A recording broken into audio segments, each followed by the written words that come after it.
Good morning, good afternoon, or good evening. This is Pamela, and you are watching Pam Entertainment TV. Y'all, I came live in the middle of the week because I wanted to go over just three stories that I wanted to go over right now. We're gonna get to Diddy being assaulted in lockup in just one moment. Just one moment. There's just a couple of stories prior to that. But while you all are coming in, you all see that QR code up here at the top.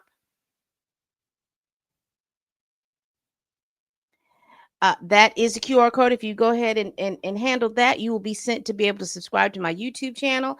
And make sure you come to my YouTube channel and make sure that you subscribe and make sure you get your notifications on. And while you are here, hit the like button, hit the like button, hit the like button. That helps me with my engagement. And I really do appreciate you all. So let's get into these stories that I'm about to talk about. Mm-mm-mm. I hope you all are having a okay hump day.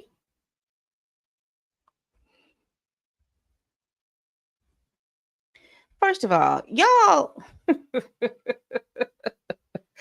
the White House is a mess.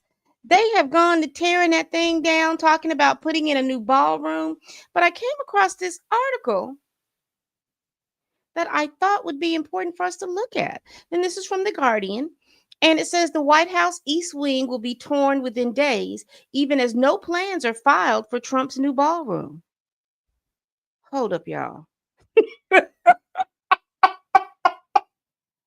You mean to tell me they've got the White House looking like this picture right here? Let me make it a little bit bigger. I hope it gets a little bit bigger so that you all can see it.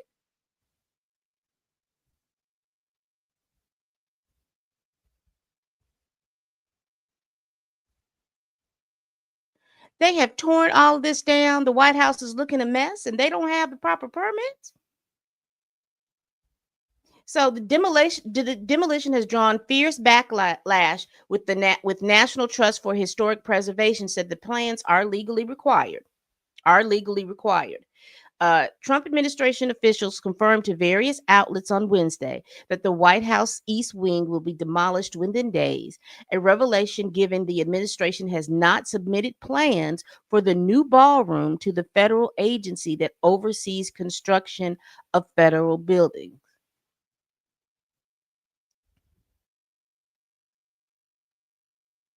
In discussion with reporters in the Oval Office on Wednesday, Donald Trump was asked by Jeff Mason of Reuters to respond to the widespread surprise that the entire East Wing was being torn down. Trump said that the wing he described as a separate building was never thought of being as much. It was a very small building. Rather than allow that to hurt a very expensive, beautiful building, he continued, in order to do it properly, we had to take down the existing structure. And then it just goes on talking about the ballroom and the ballroom plans.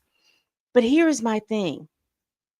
Because if we know and we have been following Trump, particularly in his real estate dealings and things like that, and I am speaking particularly from his real estate dealings up there in New Jersey, in Atlantic City, he had all these people do all of this work for him. So I'm curious to know who's doing this work for him. Because remember, he had all these people do all this work and all of these small businesses and things like that to do all this work, thinking that they were going to get paid via an invoice. And that didn't happen. They had to sue. And I don't think he still got paid. So I am curious as to who is the firm working on demolishing the White House. Do you have who do you have your contracts with? Is your contracts with Trump? Or is your contracts with the federal agency that oversees these types of things? I'm interested to know that. But baby, they got the White House looking a mess, child. It's looking a hot mess. Ooh, child. Let's continue. It says here that Brian Gumble, if you don't, I'm not familiar with Brian Gumble. Brian Gumble used to be a long time news reporter on the Today Show. It was him and was it Barbara Walters? Barbara Walters, Bryant Gumbel, and there was a third person. I can't remember who that third person is. Al Roker was there because Al Roker has been there a very long time. But they said that Bryant Gumbel has been hospitalized in New York. And this is just one of them stories like from my mom because she loved to watch NBC when Brian Gumbel was on there, child. If it wasn't PBS, she watched anything and everything PBS, and then she watched like Brian Gumbel. He's currently hospitalized in New York after some sort of medical emergency.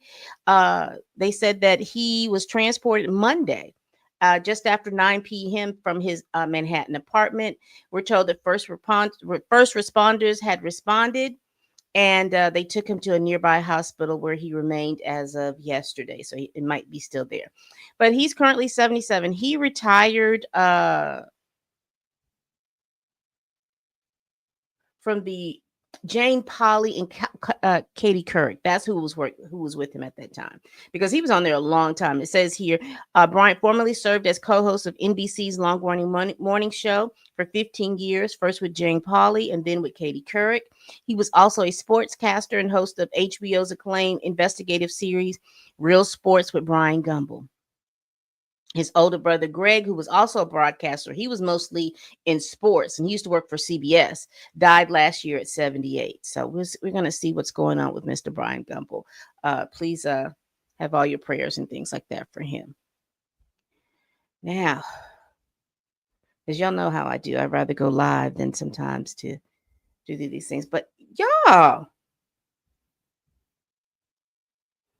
it is cutthroat really over there at the lockup that Diddy has been in since last year. Apparently, he almost got his throat cut in prison. And we're going to read this article from TMZ. There is another article from the Daily Mail.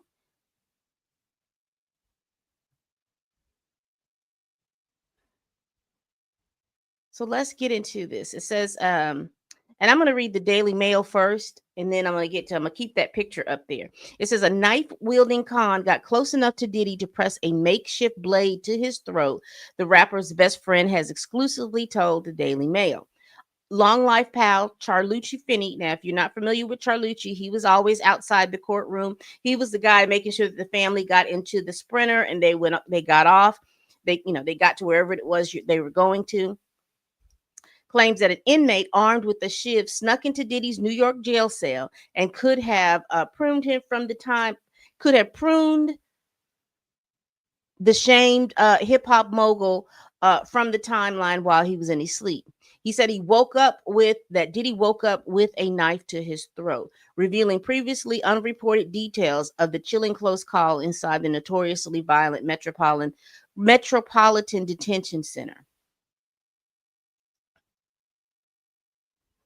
in Brooklyn, New York. Now, if you weren't familiar, Diddy has put in a request that he spend the remainder of his time over at Fort Dix, and I don't know if the judges.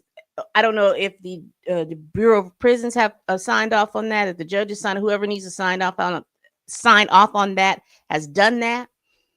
So let's continue. I don't know whether he fought him off or the guards came. I just know that it happened. Finney, who has known Diddy, whose real name is Sean Combs, for more than 3 decades, believed the brush with death was a warning rather than a genuine murder attempt. If this guy wanted to harm him, Sean would have been harmed. It would only take seconds to, cut his throat with a weapon and kill him. It was probably a way to say, next time you ain't going to be so lucky. Everything is intimidation, but with Sean, it won't work. Sean is from Harlem. Diddy's lawyer raised the threat of violence on several occasions during the Bad Boy Founders federal trafficking trial. And here's what that Metropolitan Detention Center looks like. But you don't see that. Let me look it down here. Share this time. This is what it looks like. And that's Charlucci down there. And this is Charlucci as well. He's sitting next to Diddy. That's his friend. But what is going on? And I don't, they're not telling me, and we're gonna get to the TMZ article to see if they have it to where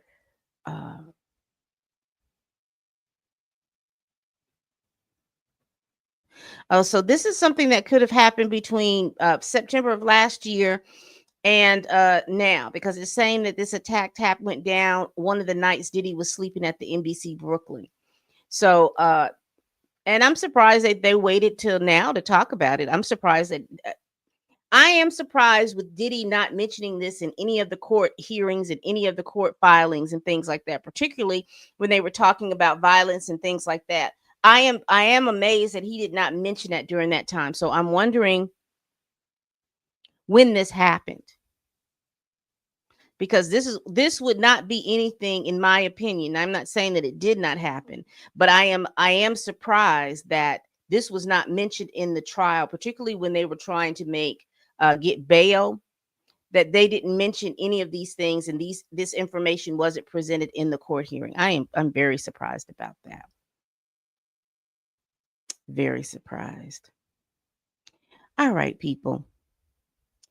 I wasn't going to be on here long. I just wanted to definitely come up and let you all know that Diddy was assaulted in prison. And they made it seem like it happened yesterday, but we don't know exactly when it happened. It just happened. And so I am surprised to see that it wasn't mentioned in court. So what do you think about these three stories? What do you think? So thoughts and prayers to Brian Gumble and his family with him being hospitalized. Hope he comes out of there soon. What are y'all thinking about the White House looking a hot mess? And who do you think has the permits and things like that to be able to do all of this? This is going to be interesting. And what's going to be interesting is that who the contractor is and what contracts that he had signed in order for them to start demolishing the side of the White House. And isn't it fitting that the federal government is on its 22nd day of being shut down? So it's going to be interesting. Hey, Q, how are you today? This evening, it's going to be interesting to see about these contracts, because remember, as I said before, my understanding of Trump and his business, and particularly what was going on in Atlantic City, that he had all these things built, but all the contractors, most of the contractors that he contracted to help him with these items, he didn't pay them. And they sued. He was supposed to pay them, and he still didn't pay them. He'll file for bankruptcy or anything like that, so he wouldn't have to pay. And also in New York, him and his father were sued. And I think that they were convicted of being like slumlords, and then doing these tactics of not fixing their building in an effort to push people out of the building so that they could then tear it down and build it into some new high rise. They were convicted of all of these different things. So I will not see anything different with him talking to the people saying, look, you can come and you'll go down in history. You'll be the greatest construction company in the world, the greatest construction company in the world, because you built the White House. You built that big, beautiful, bodacious ballroom in the White House. Interesting, interesting, interesting. Yes. But see, as I was reading this, Q, the thing that's interesting to me is that they're not saying exactly when this happened.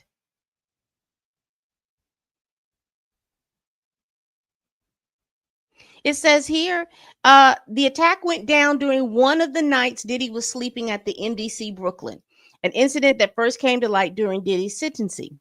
Sources familiar with the situation has confirmed its authenticity to us. So this is why I was floored that they did not mention all of this, even on those times that they were wanting to get him a bond to get out. But this is interesting, this is interesting, this is interesting. He's asked the court, or the court asked his legal team, was there anywhere that he recommended to go? He wanted to go to Fort Dix because apparently Fort Dix has a good drug rehab program, and he really wants to get into this drug rehab program, and it possibly will help shave some time off his sentence. And speaking of that, let me go down here real quick, because it's my understanding that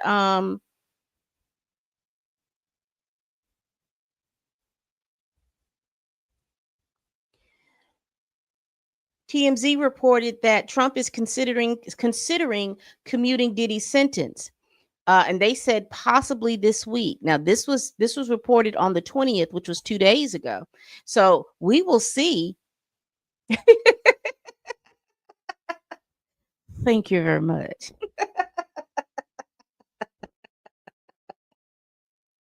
But we will see if any of that happened, because he hasn't. He's only he was convicted on October the 3rd, so that's 2 weeks. I don't know if he's going to do that, or if Trump is considering, but they were talking about considering pardoning him back in what, August, September. So we will see. Now it says, here's their story. According to the source, the president is vacillating on commutation. We're told some of the White House staff are urging Trump not to commute the sentence, but our sources states the obvious. Trump will do what he wants, and we're told that Trump could set Diddy free as early as this week.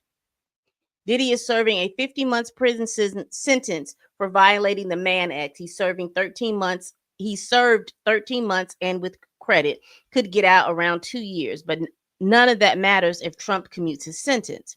As you know, George Santos, who was one of I don't know if he was a senator or if he was a congressional person, but they just got him out of prison a couple of days ago as well.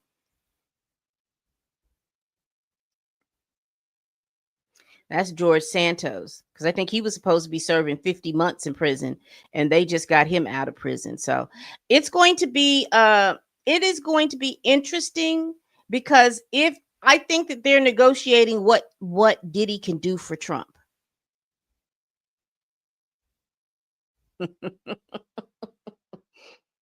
Baby, I don't, I think that they are in negotiations, because there's no way that you're not going to make me believe that there will be some kind of negotiation and some sort of contract, whether it be money spent, whether it be endorsements, whatever it may be.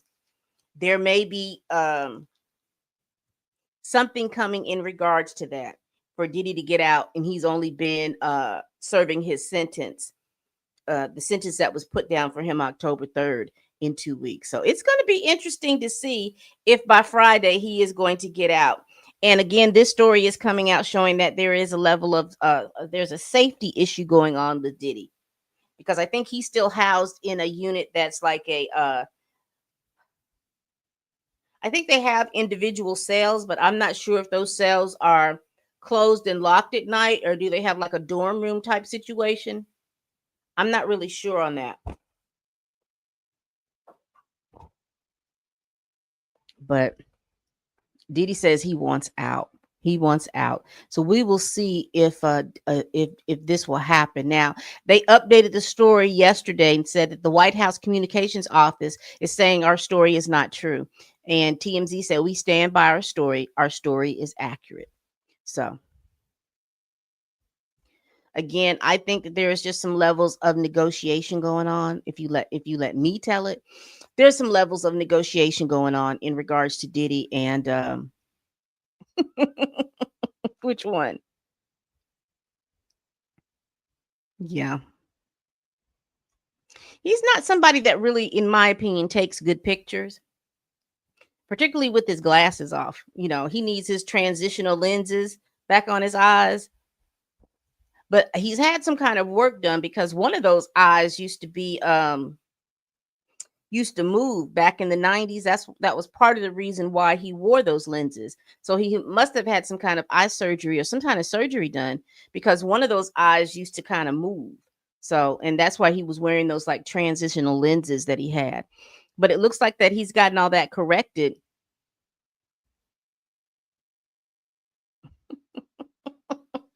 1,000 Mile Stare. Which one was that? Let's go back because I know I clicked from something else.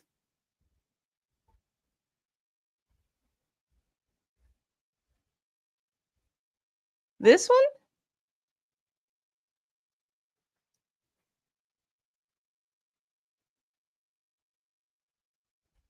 or this one?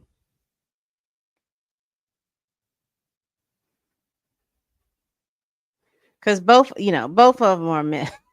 You let me tell it. Below the building. Yeah, this one. This one. Okay. Yeah.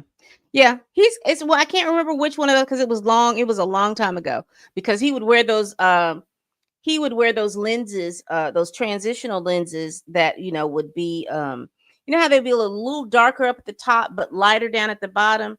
And he would wear those lenses so you wouldn't see that eye kind of shake a little bit. But that was so many years ago. That's Puff Daddy early 90s. Because he would rarely look, without his glasses. You would always see him with a pair of glasses on. Then he started, changing into shades, but you rarely saw Diddy without with those glasses on. And then I guess he must have had some surgery done. So we'll let that go. All right, people. We do this every week. Please like, comment, and subscribe. Please share this video if you care. Y'all, Diddy is reporting that he almost went to go see his maker after his sentencing in the federal lockup over there in Brooklyn. Don't know when he is going to be transferred to Fort Dix or if there's any room for him to go to Fort Dix. We don't know that, but until they transfer him, when they transfer him, I'll definitely let you all know. All right, people. We do this every week. Please like, comment, and subscribe. Please share this video if you care. Y'all, please tell a friend, tell a kin, tell a coworker, tell that heifer that you can't stand that I'm over here making these videos. And as always, people, bye-bye.